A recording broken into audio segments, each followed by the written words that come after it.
Reason number 1, introduction. 2006 में जब Krrish movie release हुई थी तो वो स्क्रैच से शुरू नहीं कर रही थी। लोग पहले ऋतिक रोशन के कैरेक्टर रोहित मेहरा को जानते थे क्योंकि उससे कुछ साल पहले ही कोई मिल गया नाम से उनकी एक मूवी सुपर हिट हो चुकी थी। तो क्रिश के पास पहले से एक ऑडियंस थी जो कि ये मूवी देखना चाहती थी और उस समय पे किसी भी मूवी का एक सेकंड पार्ट निकलना काफी मुश्किल था और अगर गलती से ये मूवी कनेक्टेड निकल जाती थी तो वो तो और भी बड़ी बात हो जाती थी। और इसी का क्रिश मूवी को फायदा मिला। ऑडियंस ने ऐसी मूवी नहीं देखी थी और इंडियन मूवीज में पहली बार शक्तिमान के बाद कोई रीजनेबल सुपर हीरो आ रहा था तो लोग इसको देखने के लिए एक्साइटेड थे और लोग थिएटर में भी गए थे। पर वही दूसरी तरफ flying jet 2000 Captain America Civil War जैसी मूवीज देख रही थी। तो ऑब्वियस सी बात है इस मूवी को फर्स्ट मूवी की तरह ना देखते हुए Batman versus Superman, Civil War और डेडपुल जैसी मूवीज से कंपेयर किया गया और ऑब्वियसली ये मूवी इन सभी मूवीज से काफी ज्यादा एवरेज थी। तो ये ऑडियंस को पसंद नहीं आई और ऑडियंस सीधा इसको एक बचकानी मूवी बोलने लगी। Reason number 2, emotional connection. हम ऋतिक रोशन को रोहित मेहरा एज पहले ही देख चुके थे जिसकी वजह से ऑडियंस जानती थी कि रोहित मेहरा ने क्या क्या सहाया और उससे पर्सनली कनेक्ट हो गई थी। और फिर से हमें जब रोहित मेहरा के कैरेक्टर को क्रिश में एक बार दोबारा दिखाया गया तो ऑडियंस उससे पर्सनली कनेक्शन फील कर पा रही थी। उसको जो डॉक्टर आर्या इतने साल तक टॉर्चर करता है वो ऑडियंस को फील हो रहा था क्योंकि वो पहले से ही रोहित मेहरा के कैरेक्टर को जानते थे। पर वही दूसरी तरफ फ्लाइंग जेट को हमको पहली बार इंट्रोड्यूस करवाया जा रहा था तो उसके ऊपर एक बहुत सारी रिस्पॉन्सिबिलिटी थी कि वो एक अच्छी ओरिजिन स्टोरी के साथ हमारे सामने आए। पर मूवी के राइटर्स ने स्टोरी लिखते हुए स्टोरी की बहुत ही लेजी राइटिंग कर दी। अमन की ओरिजिन स्टोरी एक ओरिजिन स्टोरी की तरह फील ही नहीं हो रही थी बल्कि ये एक मजाक लग रहा था जिसकी वजह से ऑडियंस अमन या फिर फ्लाइंग जेट के कैरेक्टर से पर्सनली कनेक्ट नहीं कर पाई। वो एक कॉमेडिक कैरेक्टर बनाना चाहते थे पर वो उसमें इमोशन देना भूल गए और इसी वजह से ऑडियंस फ्लाइंग जेट से इमोशनली कनेक्ट नहीं कर पाई। Reason number 3, poor writing. ऐसा नहीं है कि क्रिश मूवी की राइटिंग काफी ज्यादा अच्छी थी पर इस मूवी को टाइम का एडवांटेज मिल गया था। चाहे मूवी 2006 में रिलीज हुई थी और तब लोग ज्यादा स्टोरी पे ध्यान नहीं देते थे, उनको बस इमोशनली अच्छा या बुरा फील करवा दो वो तुम्हारी मूवी को पसंद कर लेते थे। पर वही दूसरी तरफ फ्लाइंग जेट 2016 में रिलीज हुई थी और ऑडियंस अब तक होशियार हो चुकी थी। उसने क्रिस्टोफर नोलन जैसे डायरेक्टर की the Dark Knight, Interstellar, Inception, साथ ही उन्होंने मार्वल की Iron Man, the Avengers, the Age of Ultron, Captain America Civil War, Batman versus Superman, Man of Steel, Deadpool, ऐसी काफी सारी बहुत ही एफिशिएंट स्टोरीज वाली मूवीज देख ली थी जिसपे सिर्फ कहानी और राइटिंग पे ही नहीं बल्कि छोटी छोटी डिटेल्स पे भी बहुत ज्यादा ध्यान दिया गया था।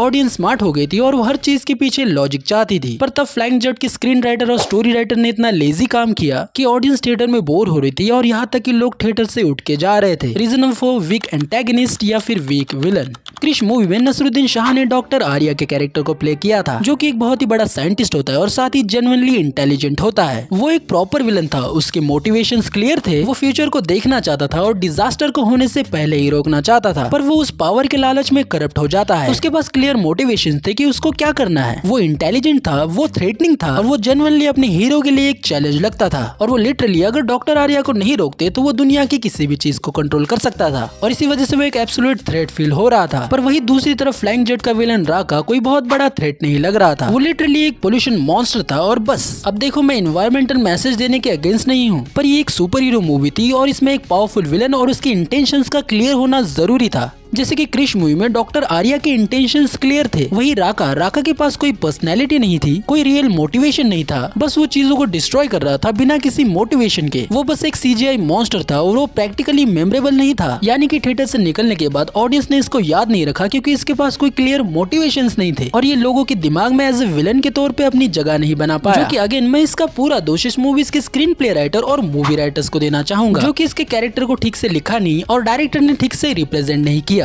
रीजन नंबर 5, बैड सीजीआई और वीएफएक्स।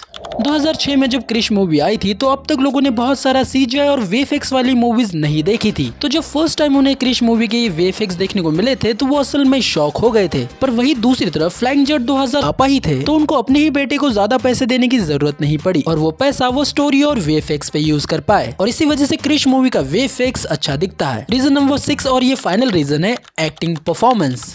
मैं अगर ऑनेस्टली कहूँ तो 2006 में ऋतिक रोशन अपने एब्सोल्यूट पीक पे थे। उनके पास फिजिक्स थी यानी कि बॉडी थी, डांसिंग स्किल थी, वो हैंडसम थे, उनके पास करिश्मा था और सबसे बड़ी बात उनको एक्टिंग आती थी। वो लिटरली हर कैरेक्टर को पकड़ लेते थे और इस मूवी में तो उन्होंने 2 अलग अलग कैरेक्टर को प्ले किया था, वो भी डिफरेंट पर्सनैलिटी के साथ, जब किसी भी कैरेक्टर को देखकर नहीं लग रहा था कि ये दोनों ही कैरेक्टर एक ही एक्टर ने प्ले किए हैं। पर वही दूसरी तरफ टाइगर श्रॉफ अभी अभी इस एक्टिंग इंडस्ट्री में आ रहे थे और उनको एक्टिंग के बारे में कुछ भी नहीं पता था और इस मूवी में वो दिखता भी है। इस पूरी मूवी में अमन का कैरेक्टर ऐसी एक्टिंग करता है कि जैसे भाई उसको भाड़े से उठाकर लाए हो। लिटरली भाई कोई सुर नहीं था, कोई ताल नहीं था और ऑडियंस इसके जोक पे नहीं बल्कि इसकी एक्टिंग पे हंस रही थी। मूवी के इमोशनल सीन्स में वो ऐसे एक्टिंग कर रहे थे कि जैसे लग रहा था कि वो कॉमेडी कर रहे हैं और कॉमेडी सीन में ऐसे एक्टिंग कर रहे थे कि जैसे वो अभी रो देंगे। वही दूसरी तरफ इनके को एक्ट्रेस में जैकलिन फर्नांडिस थी, जिनको हर मूवी में बस ग्लैमर के लिए रखा जाता है और इस पूरी मूवी में उन्होंने बस एक ही जगह अच्छा काम किया था और वो था बीट पे बूटी गाने में, क्योंकि उसमें एक्टिंग नहीं बल्कि बूटी दिखाकर डांस करना था और वो तो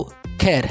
वही दूसरी तरफ ऋतिक रोशन के अपोजिट में प्रियंका थी, जो कि वो पहले से एक स्टैब्लिश एक्टर थी और ऐसे रोल्स करना उनके लिए कोई बड़ी बात नहीं थी। उन्होंने इस कैरेक्टर को काफी अच्छी तरीके से प्ले किया और ऑडियंस ने भी उनकी तारीफ की। जहाँ क्रिश मूवी में दोनों ही लीड कैरेक्टर की एक्टिंग काफी ज्यादा अच्छी थी, पर वही दूसरी तरफ फ्लाइंग जेट में दोनों ही को एक्टर्स ऐसी एक्टिंग कर रहे थे कि भाई मैं क्या ही बोलूं। तो कुल मिलाकर अगर मैं बात करूँ तो इस मूवी के फेल होने के 6 रीजन थे। सबसे पहले पुअर इंट्रोडक्शन, फिर पुअर राइटिंग, फिर lack of emotional connection, weak villain, घटिया वीएफएक्स और उससे भी घटिया एक्टिंग। और इन्हीं 6 रीजंस की वजह से फ्लाइंग जेट मूवी फेल हो गई और यही 6 रीजंस क्रिश मूवी में अच्छे थे, इस वजह से क्रिश मूवी काम कर गई। बाकी आपके ओपिनियंस आप मुझे कमेंट्स में बता सकते हो। अगर आप मेरे किसी ओपिनियन से एग्री नहीं करते तो वो भी कमेंट्स में बता देना। बाकी वीडियो अच्छा लगा तो लाइक कर देना, चैनल पे नए हो तो सब्सक्राइब भी कर देना, क्योंकि ऐसी और इंटरेस्टिंग वीडियोस आती रहेंगी। मेरा नाम है वीके, मिलता हूँ जल्दी एक नए वीडियो में। तब तक के लिए जय हिंद एंड वंदे मातरम।